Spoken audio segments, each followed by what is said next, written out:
En ce moment, on entend beaucoup parler du conflit Ukraine-Russie, mais qui a vraiment compris? Une troisième guerre mondiale, un conflit international ou une guerre civile, on s'y perd, mais qu'est-ce qu'il en est? En quelques minutes, on va essayer d'éclaircir la situation au maximum. Déjà, il faut imaginer que la Russie et l'Ukraine, c'est un peu comme deux vieux potes qui s'embrouillent depuis longtemps. Il y a beaucoup d'aspects de leur relation qui font que c'est tendu. Arrête de me cracher dessus. Arrête de me cracher dessus. Je suis pas ton collègue. Je suis pas ton collègue. Je t'explique un truc. Ça démarre avec une histoire commune. L'Ukraine a longtemps fait partie de l'URSS et donc était sous la domination russe. Aujourd'hui, la Russie et l'Ukraine partagent une frontière commune et un accès à la mer Noire. Il faut aussi savoir que 17% de la population ukrainienne est d'origine russe et que l'est du pays parle russe. Dans cette amitié, chacun a quelque chose à y gagner et c'est pour ça qu'ils restent potes. L'Ukraine a besoin de la Russie parce que c'est leur premier fournisseur en gaz et la Russie a besoin de l'Ukraine pour asseoir sa domination et garder les petits pays anciens de l'URSS pas loin.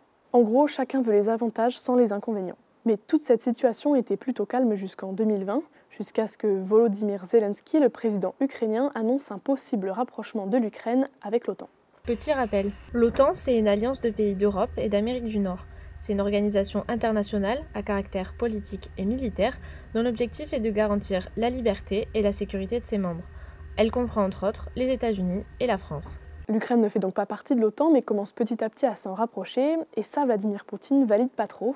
Alors il envoie des soldats à la frontière ukrainienne mais sans vraiment donner de réponse officielle. Et c'est en décembre 2021 lors des négociations européennes que la situation se gâte. La Russie propose un traité pour interdire à l'OTAN de se rapprocher de l'Europe de l'Est et donc de l'Ukraine.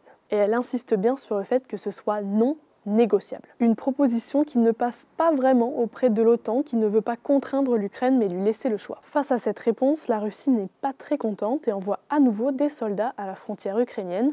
C'est là que l'Union européenne s'en mêle et alerte sur une possible invasion russe. Pour la contrer, elle menace la Russie de sanctions financières. Pour régler le conflit pacifiquement, les dirigeants et les représentants européens essaient de dialoguer avec la Russie, mais personne ne veut faire un pas vers l'autre. C'est l'échec et c'est l'impasse totale. La Russie continue à faire pression du côté militaire et envoie des troupes en Biélorussie. L'Ukraine panique un peu, mais les pays occidentaux la rassurent en officialisant leur soutien.